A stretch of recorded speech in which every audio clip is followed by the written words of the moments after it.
ನಟರಾಜ್ ಗೌಡ್ರೆ, 50% ಟ್ಯಾಕ್ಸ್ ಹಾಕಿದಂತ ಸಂದರ್ಭದಲ್ಲಿ ಕಾಂಗ್ರೆಸ್ ನಾಯಕರ ಪ್ರತಿಕ್ರಿಯೆ ಹೆಂಗಿತ್ತು ಅಂತಂದ್ರೆ, ರಾಜತಾಂತ್ರಿಕವಾಗಿ ಭಾರತ ಸೋತಿದೆ, ಕರೆಕ್ಟ್, ಜಾಗತಿಕ ಮಟ್ಟದಲ್ಲಿ ಸೋತಿದೆ, ಕರೆಕ್ಟ್. ಈಗ ಟ್ಯಾಕ್ಸ್ ಇಳಿದಾಗ ಅದು ನಾವು ಯುರೋಪಿಯನ್ ಯೂನಿಯನ್ನ ಹತ್ತಿರದಲ್ಲಿ ಟ್ಯಾಕ್ಸ್ ಇದೆ ಭಾರತಕ್ಕೆ ಅಂತಂದ್ರೆ 15%, ಅವರಿಗಾದ್ರೆ ನಮಗೆ 18%. ರಾಜತಾಂತ್ರಿಕವಾಗಿ ಗೆದ್ದಿದೆ ಅಂತ ಹೇಳಬೇಕಲ್ಲ. ಈಗ ಅದನ್ನ ಯಾಕೆ ಹಂಗೆ ಭಾವಿಸಬಾರದು? ಅಲ್ಲಿ ಭಾವಿಸ್ಬೋದು, ಇಷ್ಟ ಬಂದವರು ಇಷ್ಟ ಬಂದ ಥರ ಭಾವಿಸ್ಬೋದು. ವಸ್ತುಸ್ಥಿತಿ ಏನು? ಅಮೇರಿಕಾದ ಆಸೆ ಏನು? ನೀವು ರಷ್ಯಾ ಜೊತೆಗೆ ಆಯಿಲ್ ಏನು ಇಂಪೋರ್ಟ್ ಮಾಡ್ಕೋತಾ ಇದ್ದಾರೆ ನಿಲ್ಲಿಸಿ, ಸಂಪೂರ್ಣ ನಿಲ್ಲಿಸಿ. ನ್ಯಾಚುರಲ್ ಆಗಿ ನಮಗೆ ಸ್ನೇಹಿತರು ರಷ್ಯಾ.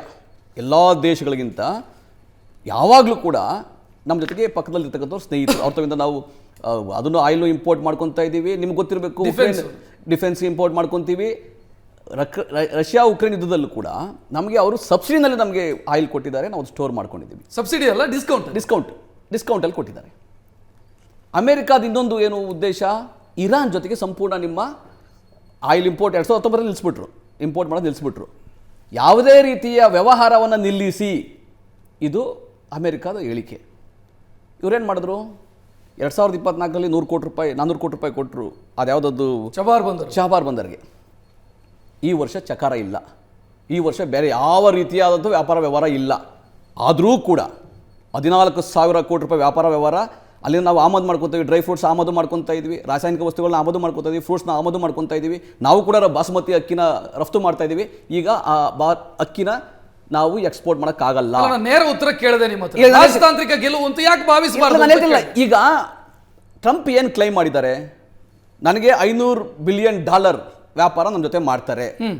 ನಮ್ಮ ವಸ್ತುಗಳು ಅಲ್ಲಿಗೆ ನಾವು ಆಮದು ಮಾಡ್ಕೊಂಡ್ರೆ, ಭಾರತವರು ಆಮದು ಮಾಡ್ಕೊಂಡ್ರೆ ಅಮೆರಿಕದಿಂದ 0 ತೆರಿಗೆ. ಅವ್ರು ಕೇಳಿರೋದೇನು? 0 ತೆರಿಗೆ. ಯಾವುದದು? EV, ಇವನ್ ಕೃಷಿ, ಆಮೇಲೆ ಎಲೆಕ್ಟ್ರಾನಿಕ್ಸು, ಡಿಫೆನ್ಸು, ಎನರ್ಜಿ ಇವೆಲ್ಲ ಸೇರಿ. ಸಾಧ್ಯನಾ? ಇಲ್ಲ ಅಂತ ಕೇಂದ್ರ ಸರ್ಕಾರ ನೇರವಾಗಿ ಸ್ಪಷ್ಟವಾಗಿ 140 ಕೋಟಿ ಜನರಿಗೆ ಇಲ್ಲ, ಅದು ಸುಳ್ಳು ಅಂತ ಹೇಳಬೇಕಾಗಿತ್ತು. ಹೇಳಿಲ್ಲ. ರಷ್ಯಾ ಜೊತೆಗೆ ನಾವು ನಮ್ಮ ಸ್ನೇಹವನ್ನು ನಿಲ್ಲಿಸಿದ್ದೀವಿ ಅಥವಾ ನಿಲ್ಲಿಸಿಲ್ಲ ಅಂತ ಹೇಳಬೇಕು. ಹೇಳಿಲ್ಲ. ಎಸ್.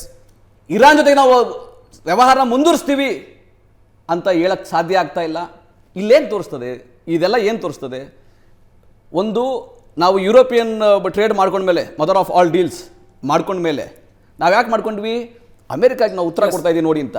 ಇವಾಗ ನೀವು ಮಾಡೋದು ಯಾವುದಕ್ಕೆ ಗೊತ್ತಾ? 2 ಕಾರಣ. ರಾಹುಲ್ ಗಾಂಧಿ ಹೇಳಿದ್ರು ಅದು ನೀವು ಪ್ಲೇ ಮಾಡಲಿಲ್ಲ. 2 ಕಾರಣ. ಒಂದು, ಅದಾನಿ ಮೇಲೆ ಕೇಸ್ ಇದೆ. 2ನೇದು, ಎಪ್ಸ್ಟೀನ್ ಕೇಸು ಬಹಿರಂಗ ಆಗುತ್ತೆ. ಇವೆರಡುಗಳಿಗೆ ಕೇಳಿಸ್ಕೊಳ್ಳಿ, ಬಹಳ ಇಂಪಾರ್ಟೆಂಟ್ ಇದೆ. ಯಾಕಂದ್ರೆ ನಾವು ಈಗ ನಾವು ಏನಿದೆ ಸತ್ಯ ಏನಿದೆ ಚರ್ಚೆ ಮಾಡೋಣ. ಯಾಕಂದ್ರೆ ಇವ್ರಿಗೆ ಅದೇನೇ ಡಿಫೆನ್ಸ್ ಮಾಡಲಿ, ಕೇಂದ್ರ ಸರ್ಕಾರ ಇಲ್ಲ, ನಾವು ನಾನ್ ಅಲೈನ್ಮೆಂಟೇ, ನಾವು ರಷ್ಯಾ ಜೊತೆಗೂ ವ್ಯಾಪಾರ ಮಾಡ್ತೀವಿ, ಇರಾನ್ ಜೊತೆಗೂ ವ್ಯಾಪಾರ ಮಾಡ್ತೀವಿ, ನಿಮ್ಮ ಜೊತೆಗೂ ವ್ಯಾಪಾರ ಮಾಡ್ತೀವಿ ಅಂತ ಹೇಳಬೇಕಾಗಿತ್ತು. ಆ ಹೇಳೋ ಧೈರ್ಯವನ್ನ ಈ ಕೇಂದ್ರ ಸರ್ಕಾರ ಮೋದಿ ಮಾಡಬೇಕಿತ್ತು. ಇಷ್ಟೊಂದು ದುರ್ಬಲರಾಗಿ, ಇಷ್ಟೊಂದು ವೀಕ್ ಆಗಿ ಟ್ರಂಪ್ಗೆ ಸರೆಂಡರ್ ಆಗ್ತಾರೆ ಅನ್ನೋದಿದೆ ಆಶ್ಚರ್ಯಕರಾಗಿದೆ.